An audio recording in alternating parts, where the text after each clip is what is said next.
Olá, bem-vindo a mais um vídeo. Meu nome é Adolfo Euclid e você está no meu canal. Bom, eu sempre falo sobre educação, sobre estudo no meu canal aqui, e hoje eu quero contar uma história para vocês. Certa vez, e isso se aplica à vida de todos nós. Certa vez, tinha um homem veterano, um senhor de idade, que era muito entendido. Ele era conhecido por ser entendido de Bíblia, um homem que conhecia muito a Bíblia.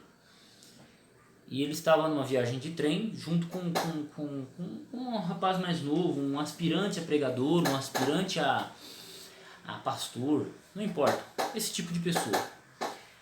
E ele estava com o jornal na mão, esse jovem, e o senhor mais velho, o veterano, com a Bíblia.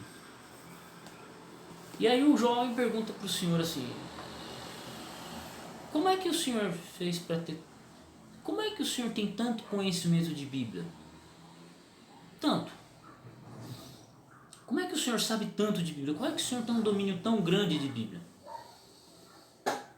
O senhor fechou a Bíblia e falou: é por causa do que eu leio. E no ritmo que você vai, lendo o que você lê, nunca vai ser bom de Bíblia, né? Não que esse senhor fosse contra a leitura de jornais. Esse homem devia ser muito bem informado. Mas o fato é, os bons pregadores, eles são forjados no conhecimento bíblico, no domínio das sagradas escrituras. Um bom pregador, ele é forjado nisso. Aconteceu um negócio comigo sábado que foi muito interessante. Meus sermões, normalmente as pessoas não... O jeito que eu falo aqui, o jeito que eu prego não, mas o jeito que eu explico as coisas para vocês aqui, eu explico no sermão. É claro que eu faço com mais tempo, com mais lógica, com rascunho, seja lá o que for. Por causa que os assuntos também que eu levo são mais... não são temas não vou dizer considerados leves ou pesados, mas o tema que eu levo é de instrução. Eu realmente tento levar um assunto para instruir. E uma irmã da igreja falou assim: irmão, uma senhorinha já, eu tô há 40 anos da igreja e nunca vi ninguém explicar o que você explica. Nunca vi ninguém no púlpito explicar o que você explica. Um outro falou assim: foi a primeira vez que eu ouço um sermão nessa igreja e não durmo, do pregador, né? Não, ele não sabia meu nome, né? É a primeira vez que eu ouço um sermão nessa igreja e não durmo. Não durmo. Fico feliz. Outra irmã já falou assim: Adolfo, você fala muito rápido. Se você falasse um pouquinho mais pausado, e não pense você que meu sermão foi 40 minutos, 50 minutos. Não, meu sermão foi 25 minutos num sábado de manhã. Tipo, deu tempo de eu cantar, deu tempo de cantar o hino, eu fazer o sermão, explanar, convidar a igreja a estudar, cantar um hino no final, que é o tradicional, e ainda não sei por que motivo eles colocaram mais um hino pro povo. E eu esperando lá na frente, lá o pessoal sair. Tipo, eu falei o que tinha que ser falado, expliquei o que eu tinha que explicar, e olha que eu abri parábolas, expliquei textos, li textos, dei explicações, falei sobre aquecimento global. Não quero saber como que eu fiz tudo isso em 25 minutos, mas estruturei ali. Então, é uma coisa minha, é uma coisa que eu consigo. Eu falo rápido e estruturo rápido a linha de raciocínio e linko com aquilo que eu tenho que falar. Mas isso é uma coisa que eu faço, talvez você não faça, não seja seu estilo. Então, o que acontece? A gente volta para a história inicial. Um pregador decente, ele é forjado na Bíblia. Um pregador que não conhece a Bíblia ou que comete erros crassos de leitura bíblica, errar é natural, errar é humano, mas um pregador que comete muitos erros crassos no tocante à Bíblia, ele nunca vai ser um bom pregador. John Wesley aconselha o jovem a estudar, fala: mano, você tem que estudar para ser um bom pregador. John Wesley, fundador do metodismo. Você pega Lutero foi o cara que traduziu a Bíblia, então tipo, ele não só lia a Bíblia em latim, mas ele lia a Bíblia em hebraico, lia a Bíblia em grego e traduziu para o alemão e mais outros idiomas. Então imagine o cabedal bíblico que esse cara tinha. Para você discutir com um judeu de verdade, não adianta você querer discutir com um judeu de verdade se você não dominar a Torá. Se você não dominar o básico que o cara domina, não adianta nem você querer ter diálogo com ele. Entendeu? Basicamente é isso aí. Basicamente é isso aí. Um pentecostal de verdade, e agora eu vou falar aqui sobre pentecostais de verdade, os caras dominam 1ª e 2ª Coríntios, tipo, isso aí é o que eles comem no café da manhã e a jantinha antes de dormir, ainda misturam com leitinho ainda, para ajudar a digerir. Isso é o que um pentecostal lê, né? Tô falando aqui, tô pegando aqui os conhecimentos gerais de cada foco. Não adianta você querer discutir com um adventista de verdade, que vai ter um conhecimento de Daniel e Apocalipse. Não adianta você querer discutir profecia com um adventista de verdade se você não conhecer isso. Não adianta você querer discutir com um pentecostal de verdade, um pentecostal verdadeiro, que tenha um conhecimento pesado em 1 Coríntios e 2 Coríntios, por causa da questão do dom de línguas e tal. Não adianta você querer discutir.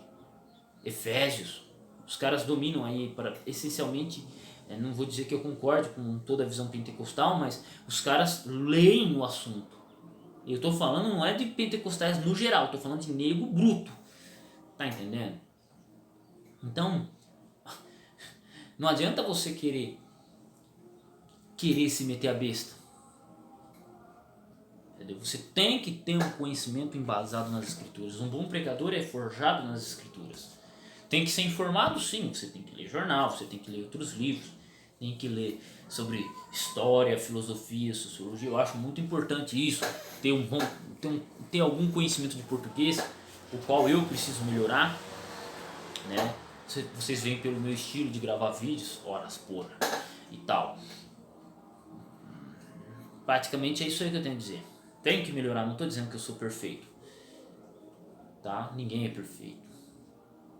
Então, um bom pregador, ele é forjado na bigorna das Sagradas Escrituras, na rocha das Sagradas Escrituras. E o que passa disso, mano, é mimimi. Imagine, você chega lá, vai no púlpito, o cara vai lá no púlpito, você está sentado, você vai lá para ouvir alguém, você vai ouvir alguém para falar da palavra de Deus, essa é a estrutura da igreja atualmente. Aí o cara fica lá meia hora, 40 minutos só de lenga-lenga, falando história dele, falando história de não sei quem, e verso bíblico que é bom, nada. Verso bíblico que é bom, nada. Entendeu? Não, você está no púlpito. O púlpito é um lugar sagrado.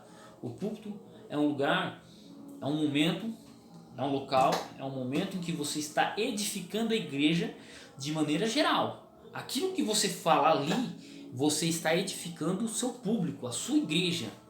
Então, a responsabilidade que você tem de cima de um púlpito é muito grande, é muito pesada para a gente ir lá e contar a historinha.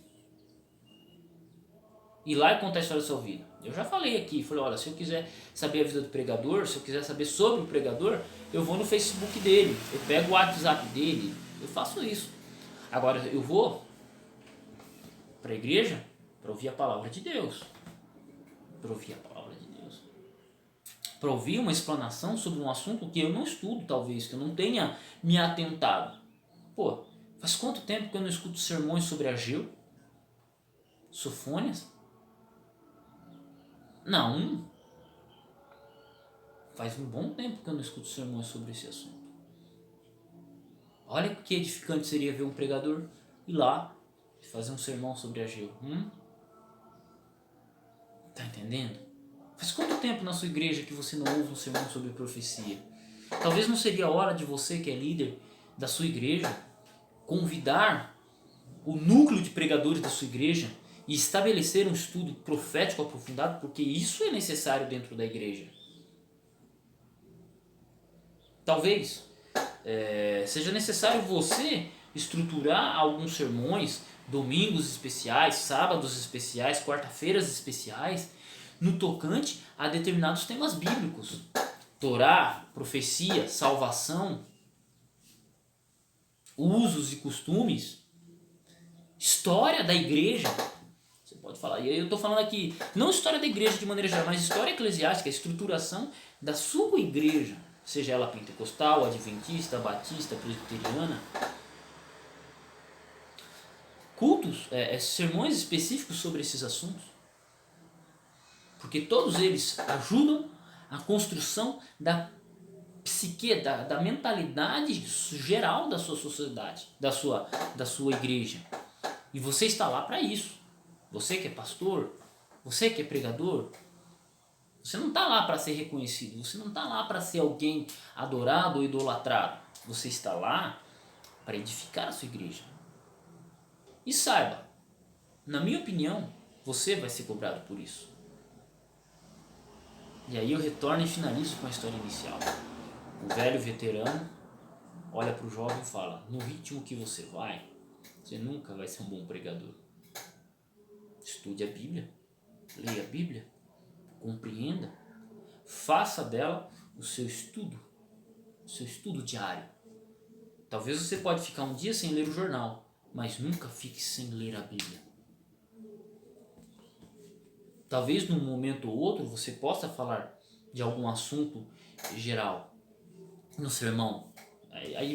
Existem momentos para isso, existem estruturações para isso, mas que sempre quando você subir no púlpito, o foco seja falar da Bíblia, apresentar mais sobre Deus para a sua igreja. Essa é a minha visão. Talvez eu esteja errado, mas é assim que se forjam os grandes pregadores. Deus abençoe sua vida, Deus abençoe seus estudos, que você possa compartilhar e curtir esse vídeo. Estarei agradecendo. Não se esquece de apertar o sininho e tamo junto no campo de batalha.